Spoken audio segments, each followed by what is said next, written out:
Bien, dans cette dernière section, on va s'intéresser à qu'est-ce qui se passe plus particulièrement dans le cadre de la gravitation. Et effectivement, c'est un truc très important puisque toute l'astronomie se base en fait là-dessus et donc on va pouvoir étudier de tas d'objets très intéressants grâce à cette théorie de la gravitation. Alors la théorie de la gravitation a été énoncée en 1684 par Newton, et elle dit que si vous prenez un objet de masse grand M placé en A et qu'il exerce sur un objet de masse petit m placé en B une force qui va être une force gravitationnelle, cette force gravitationnelle ne dépend que des masses que vous avez en présence et de la distance petit r qu'il y a entre A et B. Donc si je prends la force que A exerce sur B, elle va s'écrire moins GMM sur R carré selon le vecteur AB divisé par norme de AB, et la norme de AB c'est petit r. Donc c'est une force qui varie comme l'inverse du carré de la distance entre les deux masses, et par référence à cette force gravitationnelle qui est très particulière et très usitée, on va appeler champ newtonien ou alors champ keplérien, selon que vous préférez Newton ou Kepler, tous les champs qui sont de la forme en 1 sur R carré. Et donc plus particulièrement, le champ newtonien, c'est souvent plus particulièrement donné comme nom à ceux qui sont attractifs, donc avec le moins qui est ici et qui est caractéristique du caractère attractif de cette force, et qui est très important pour la suite de notre évaluation. Alors, vous avez vu au lycée que Kepler, un peu avant Newton, a énoncé les fameuses lois de Kepler Alors, les lois de Kepler ne s'appliquaient que au système solaire, puisqu'à l'époque c'était le seul système qu'on connaissait vraiment là-dessus, et il se trouve que les lois de Kepler sont aussi valables pour la Terre, donc pour les satellites de la Terre, c'est-à-dire le satellite principal qui est la Lune, mais aussi tous les satellites artificiels qu'on peut avoir autour. Alors bien sûr, avant les années 50, avec Sputnik en 1953, vous n'aviez pas d'autres satellites autour de la Terre que la Lune, mais depuis, il y a pas mal de choses qui se sont passées. Vous pourrez voir un TP d'informatique où justement on s'amuse à suivre les satellites et vérifier du coup la loi de Kepler correspondante à la Terre pour ces satellites. Il y a aussi l'observation de Jupiter et de ses satellites naturels, donc les satellites galiléens, puisque c'est Galilée qui, le premier, a observé et parlé de ces observations, et dans laquelle aussi les lois de Kepler s'appliquent, mais les lois de Kepler, techniquement, s'énoncent pour le système solaire. Alors, vous avez trois lois qui ont été, les deux premières ont été énoncées en 1609 et puis la dernière en 1618. Et donc, on va les rappeler et puis après on essaiera de les démontrer. Donc, la première loi, au moins en partie, première loi, c'est ce qu'on appelle la loi des orbites. Donc, la loi des orbites, elle dit quoi? Elle dit que les planètes du système solaire, puisque les lois de Kepler s'appliquent au système solaire, donc les planètes du système solaire ont des orbites, décrivent des trajectoires qui sont elliptiques, décrivent des trajectoires elliptiques, dont le Soleil occupe l'un des foyers. Une petite remarque au passage, quand vous parlez du Soleil en tant que système astronomique, c'est un grand S, pareil pour la Terre, c'est parler de la Terre avec un grand T, la Lune avec un grand L, etc. Donc dès que vous avez un objet astronomique, il y a une majuscule. Par contre, quand vous parlez du Soleil que vous voyez par la fenêtre de votre chambre d'internat, c'est avec un petit S, puisqu'il y a du Soleil dehors, c'est pas l'objet astronomique dont on parle. Donc les planètes du système solaire décrivent des trajectoires elliptiques dont le Soleil occupe l'un des foyers. On verra, il y aura une vidéo qui va être dédiée aux ellipses pour dire qu'est-ce que vous avez besoin de savoir en particulier sur les ellipses pour pouvoir traiter un certain nombre d'exercices. Vous verrez que la plupart des choses se retrouvent assez facilement. Vous avez la deuxième loi qui est la fameuse loi des airs. Donc on a vu que cette loi des airs découle en fait directement du caractère central de la force gravitationnelle. Et puis finalement, c'est tout, on n'a pas besoin d'autre chose. La loi des orbites, elle découle du caractère en 1 sur r carré, donc central, et en 1 sur r carré correspondant. Alors que la loi des airs, il suffit d'avoir le caractère central. Donc la loi des airs, elle dit que les airs balayés en des temps égaux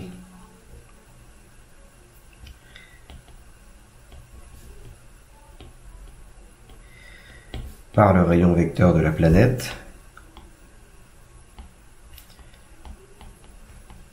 Donc le rayon vecteur, c'est le vecteur position de la planète.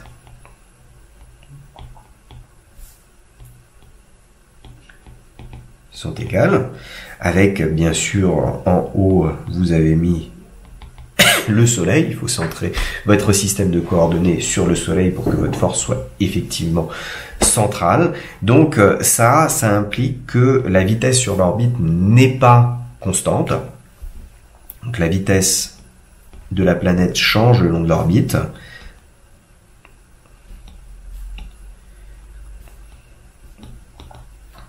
Avec un maximum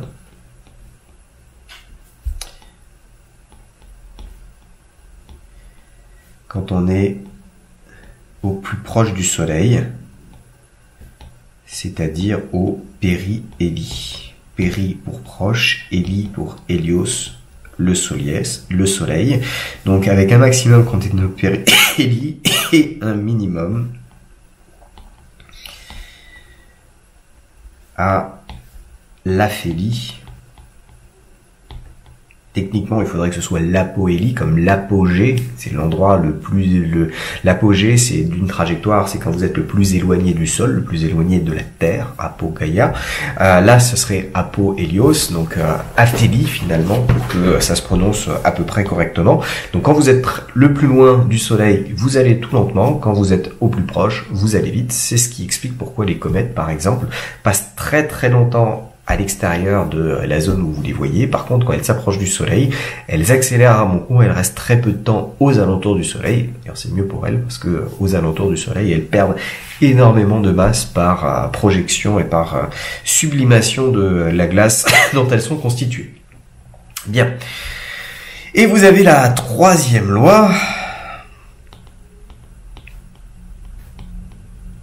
Troisième loi qu'on appelle la loi des périodes.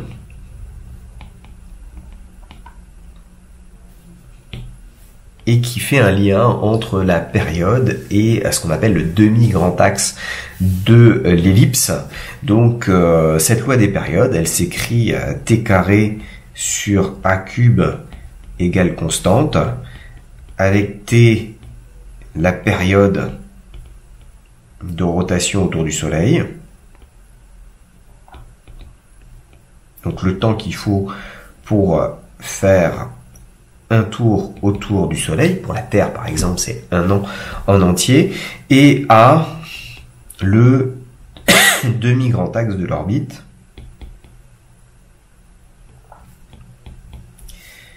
de l'ellipse, de l'ellipse qui correspond à l'orbite.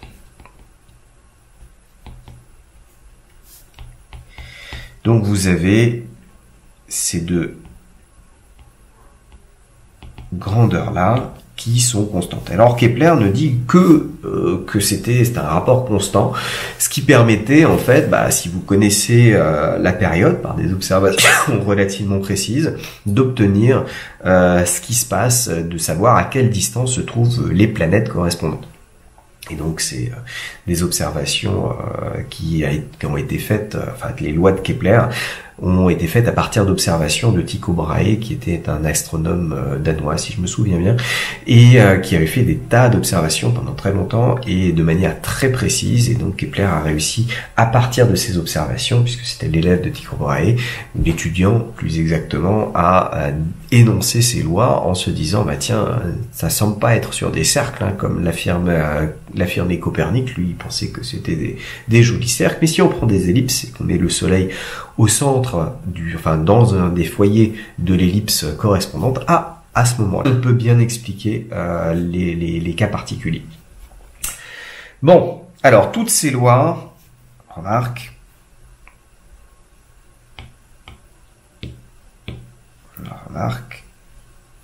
toutes ces lois sont transposables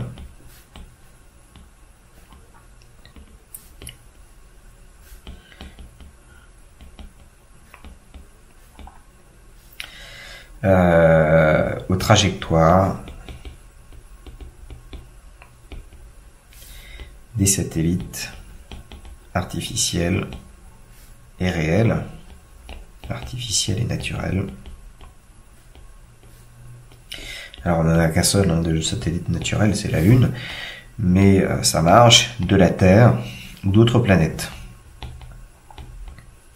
C'est-à-dire que la Terre, le centre de la Terre correspond au foyer de l'ellipse de ces trajectoires elliptiques, et vous avez t carré sur a cube qui vaut une constante.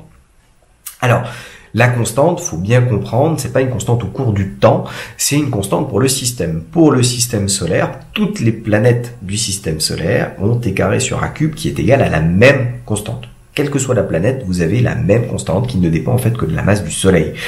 En revanche, si vous prenez les satellites qui tournent autour de la Terre, on aura aussi, si on prend tous les t, tous les a, t carré sur a cube nous donnera toujours la même valeur, mais cette valeur va dépendre de la masse de la Terre à cet endroit-là. Et justement, on va essayer de démontrer les expressions correspondantes pour pouvoir retrouver l'expression de cette constante. Donc la loi de Kepler, tout ce qu'elle vous donne, c'est t carré sur a cube égale constante, et nous on va montrer que cette constante a une expression relativement simple à déterminer. Alors pour faire ça, on va essayer de se placer dans un cas particulier, qui est le cas particulier des mouvements circulaires. Celui-ci, vous devez absolument savoir le refaire. Tout ce qui est résolution elliptique, ça n'est plus, ça donne des calculs avec des formules de Binet, des systèmes un petit peu plus compliqués, qui sont certes intéressants, mais qui sont purement calculatoires et qui n'apportent pas grand-chose au niveau de la compréhension. Par contre, on va démontrer des choses pour le caractère circulaire, et puis après, je vais vous affirmer que ça se généralise à une ellipse à condition de remplacer le rayon par le demi-grand axe de votre ellipse. Et en fait, ça se démontre, mais il faut bosser un petit peu. Mais si déjà vous êtes capable de redémontrer dans le cas circulaire et de dire je remplace R par A et puis je regarde ce que ça donne, ça marchera. Attention, tout ne fonctionne pas, notamment la vitesse de circularisation ne marche que dans le cas circulaire. On ne peut pas parler de vitesse de circularisation pour une ellipse, ça n'a pas de sens. Bon alors, le cas particulier... Cas particulier du mouvement circulaire.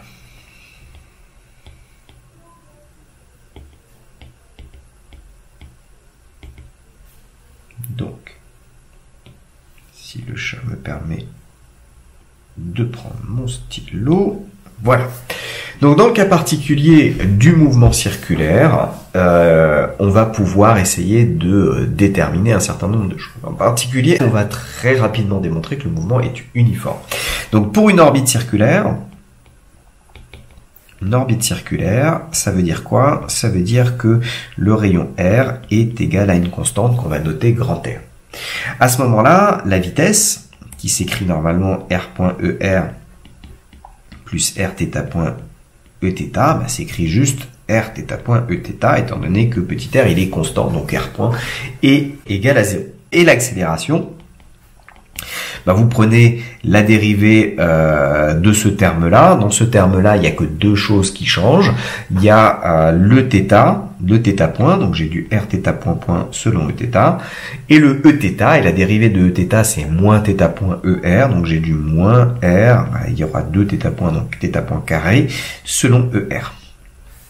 Donc on a une expression dans le cas circulaire de l'accélération, mouvement circulaire a priori non uniforme. Alors on va commencer par montrer que justement le mouvement est gentiment uniforme. Donc, mouvement uniforme. Donc dans ce cadre-là,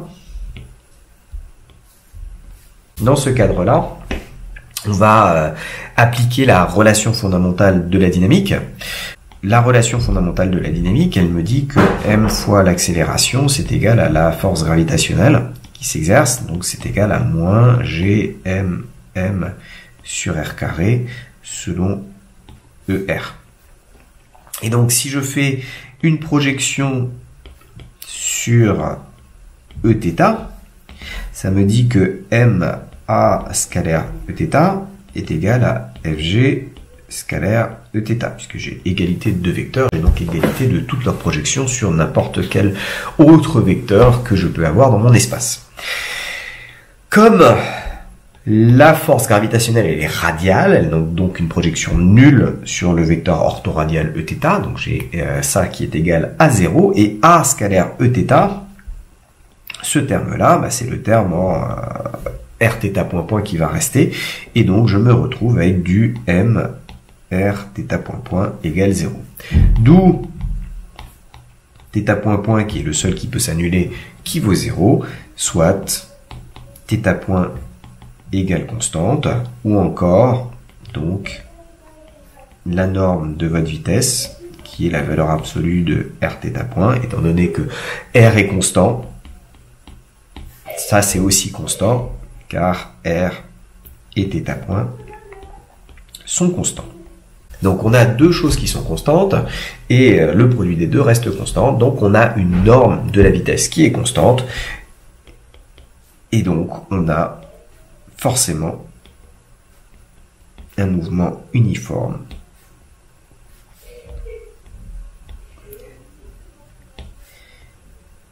Alors bien sûr, ça ne marche que dans le cas circulaire. Dans le cas circulaire. Donc ça n'est uniforme que pour le cas circulaire, puisque justement la loi des airs nous permettait de dire, bah, si on se rapproche, on accélère, si on s'éloigne en termes de vitesse, la norme de la vitesse augmente, si on s'éloigne, la norme de la vitesse diminue, et donc on ne peut pas avoir, on peut pas gagner sur tous les tableaux, et ça ne marche que pour un mouvement circulaire, bah, comme on reste à la même distance. La conservation de l'énergie mécanique me dit que l'énergie cinétique plus énergie potentielle, bah, c'est une constante. Comme l'énergie potentielle c'est constant, étant donné que R est constant, bah, ça veut dire que l'énergie cinétique est constante. Et si l'énergie cinétique est constante, ça veut dire que la norme de la vitesse reste constante. Autre manière de prouver que le mouvement est gentiment uniforme. Bon. Ensuite, on va prouver la troisième loi de Kepler, et notamment trouver l'expression de cette constante. Et voir que ça dépend en fait du système considéré. On aura une certaine constante pour le système solaire, on aura une autre constante pour la Terre ou pour le système galiléen de Jupiter et de ses satellites galiléens. Bon, alors cette fois-ci, je vais faire la projection de la RFD sur ER. Et quand je fais cette projection sur ER, ça va s'écrire M A scalaire ER est égal à FG scalaire ER. Alors, regardons voir la tête de mon accélération. La projection sur ER, ça va me faire le terme en moins R θ point carré. Et la projection de FG sur ER, c'est ce terme-là, donc j'ai du moins GMM sur R carré. Alors n'oublions pas que je multiplie mon accélération par petit m, donc j'ai petit m facteur de moins R θ point carré, qui va être égal à moins GMM sur R carré. Sachant que le R en question, c'est la distance au centre, et donc c'est le rayon du cercle. Qu'est-ce que j'ai ? On a les m qui se simplifient, on a les moins qui se simplifient aussi, et donc on va avoir une expression en R cube θ point carré qui est égale à GM. Bien, alors dans le θ point carré, θ point c'est une constante, je fais un tour, on va prendre valeur absolue de θ point, parce que ça peut tourner dans un sens ou dans l'autre, le signe ne m'intéresse pas, je fais un tour qui correspond à 2 pi radians en une période, donc je dois avoir un θ point qui fait 2 pi sur une période. Étant donné que c'est constant, je peux le prendre sur n'importe quel intervalle, divisé par le temps total qu'il m'a fallu pour parcourir cet intervalle d'angle, donc 2 pi sur une période grand T.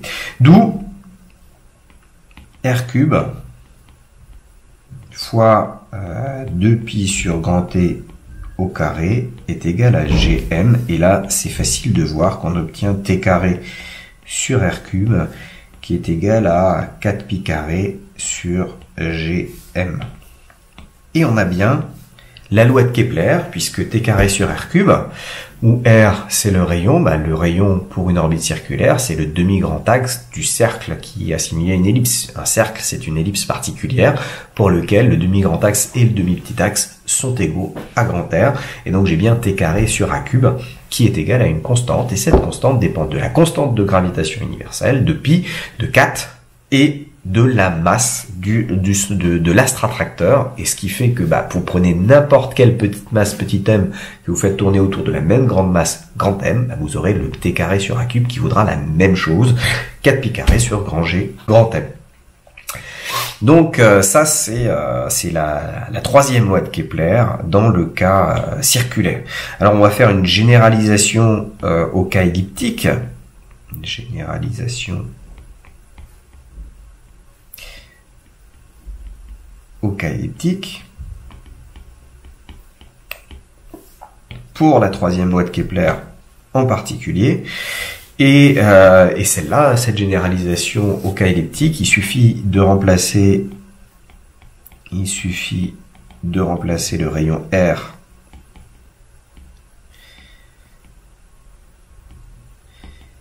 par le demi-grand axe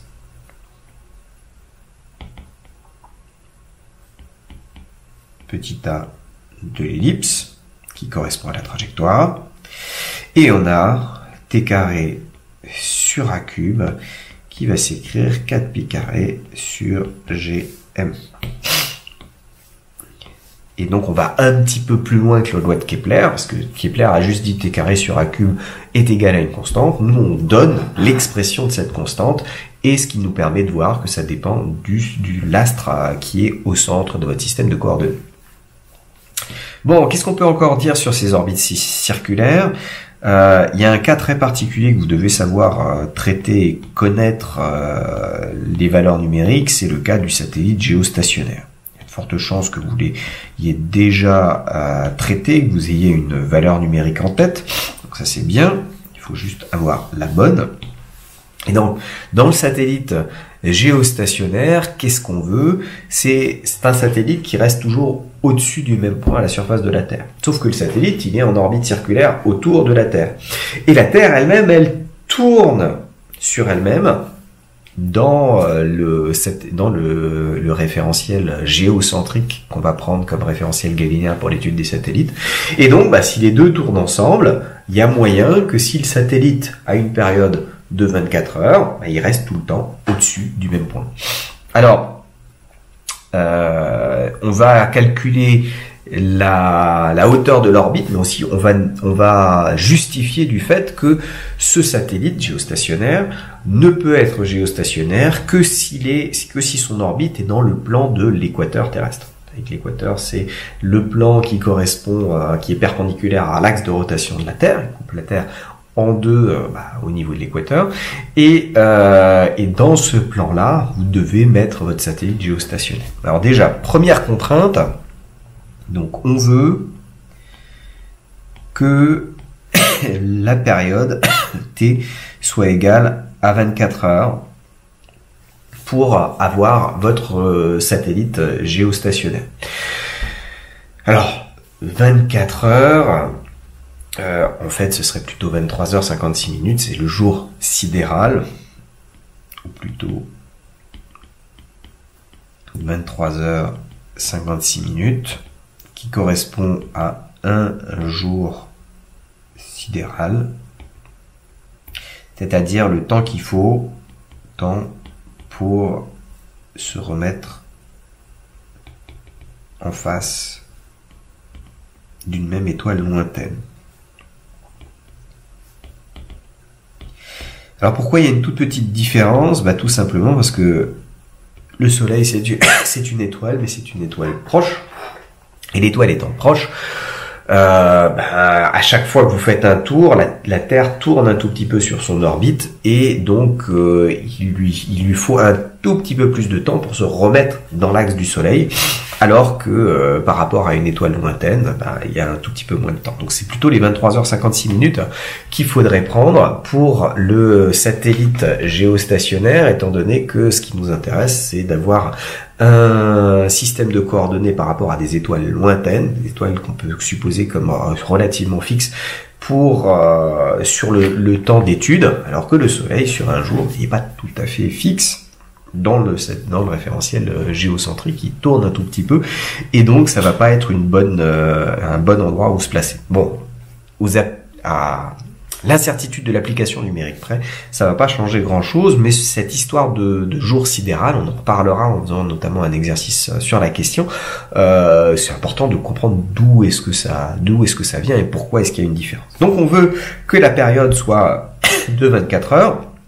Du coup, vous pouvez en déduire que, étant donné que t carré sur r cube, c'est 4 pi carré sur gm, t carré doit être égal à 4 pi carré sur gm fois r cube, d'où r, ça va être la racine cubique de t sur 2 pi au carré multiplié par gm. Voilà. Et si on fait l'application numérique, on trouve que ça fait à peu près 42 000 km. C'est loin. C'est loin, 42 000 km. Je vous rappelle que le rayon terrestre, c'est 6400 km. Ça veut dire que vous êtes loin. D'ailleurs, justement, l'altitude correspondante, et souvent vous entendrez la valeur de l'altitude, c'est le rayon auquel je soustrais le rayon terrestre, parce que ce qui m'intéresse, c'est la distance au sol, et cette altitude, ça fait 36 000 km. Et c'est la valeur 36 000 km qu'on entend très souvent quand on parle de satellites géostationnaires. On parle généralement de leur altitude qui sont à 36 000 km de la surface de la Terre. Par contre, ils sont à 42 000 km du centre de la Terre. Voilà, donc la valeur correspondante pour cette altitude, c'est à retenir. Donc 36 000 km d'altitude ou 42 000 km de rayon. Alors à retenir simplement pour vérifier que quand vous allez faire votre application numérique dans l'exercice où on vous demande de retrouver ça, vous tombiez sur la bonne valeur. C'est-à-dire que vous soyez pas surpris. Alors si vous tombez sur des millimètres, c'est pas bon. Si vous tombez sur des millions de kilomètres, 42 000 km, c'est pas un million de kilomètres, donc c'est pas bon non plus. Et puis après, l'ordre de grandeur de quelques milliers de kilomètres, il faut avoir le 42 000 en tête ou le 36 000 pour savoir à quoi ça correspond. Alors, dernière chose, essayez de réfléchir à pourquoi est-ce que forcément ça doit passer par le plan de l'équateur. Vous avez une idée? Alors, regardez voir votre Terre qui est ici. Donc on prend la Terre, hop, qui tourne autour de cet axe-là. Et si on a notre satellite qui est comme ça, sur une orbite du coup qui aura tendance à faire un machin comme ça, qui va tourner autour, hop, comme ça. Supposons qu'elle soit à la bonne altitude, c'est-à-dire que sa période soit bien de 24 heures. Qu'est-ce qui se passe quand je regarde 12 heures plus tard? Si il n'est pas dans le plan de l'équateur, l'équateur il est ici. Donc, le plan de l'équateur, c'est un machin qui est comme ça, hop, ici. Donc là, le satellite, il sort du plan de l'équateur, au-dessus, en dessous. On a dit que forcément, le mouvement est plan, mais le plan de l'orbite doit passer par le centre haut de la Terre. Donc c'est pour ça que je l'ai fait comme ça. Je peux pas avoir une orbite qui fait un truc comme ça et puis qui serait ici. Ça c'est pas possible. Pas possible d'avoir un truc qui reste autour, qui fasse un cercle autour de l'axe de rotation sans passer par le centre de la Terre. Le plan de l'orbite doit être dans le centre, le centre de la Terre doit appartenir au plan de l'orbite. Bon, donc si j'ai mon système qui est comme ça, quand je suis à cet endroit-là, mon satellite, il est au-dessus d'un point qui est dans l'hémisphère nord. Mais 12 heures après, il est au-dessus d'un point qui est dans l'hémisphère sud. Et un point ne peut pas à la fois appartenir à l'hémisphère nord, à l'hémisphère sud. Donc c'est deux points différents, ce qui veut dire que si je prends une orbite qui n'est pas dans le plan équatorial, alors je ne peux pas rester au-dessus du même point. Donc forcément, dans une orbite non équatoriale, donc pour une orbite non équatoriale,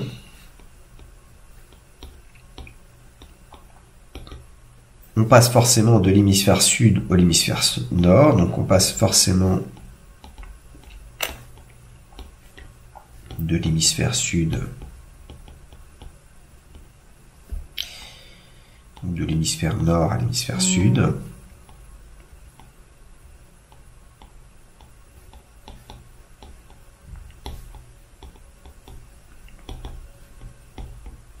Donc, on ne reste pas au-dessus du même point.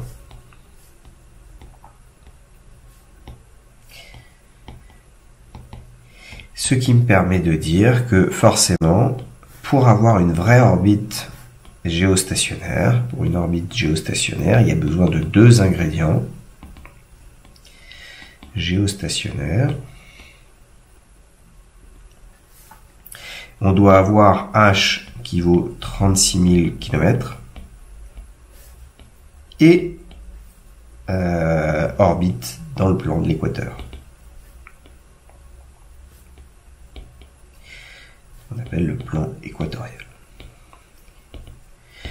Voilà. Avec ces deux conditions, ça marche. Et sur cette orbite-là, on met en fait tous les satellites de télévision qui vous permettent de diffuser les chaînes en vous assurant que vous avez suffit d'avoir un satellite à cet endroit-là et vous êtes sûr que vous pouvez arroser tout ce qu'il y a juste en dessous. Alors, en fait, les satellites géostationnaires permettent d'arroser pas mal jusqu'à 60 ou 70 degrés de latitude nord ou sud.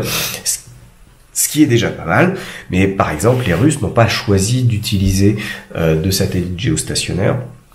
Ils ont des orbites, d'autres orbites un peu plus particulières qu'on pourra voir dans le dernier TP informatique de l'année, où justement on se retrouve avec des orbites très elliptiques qui se débrouillent pour passer énormément de temps au-dessus de la Russie avant de replonger, et puis ils doivent en avoir plusieurs pour être sûr d'avoir à tout moment au moins un satellite qui est capable de diffuser diffuser l'information pour les télés correspondantes.